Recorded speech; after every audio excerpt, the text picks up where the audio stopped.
beautiful people, once again, and today I'm gonna be talking about the different way, the other way to speak the sentence "I will call you later." Right?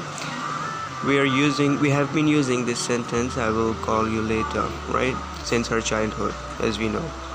So now we have another way to speak this sentence. We can also say "I'll give you a bell tower," right? I'll give you a bell tower.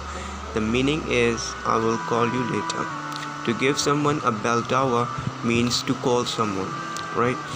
I hope you understood. If you learned something new from my video, please like this video, comment, share and subscribe. Alright, and keep practicing. Thank you.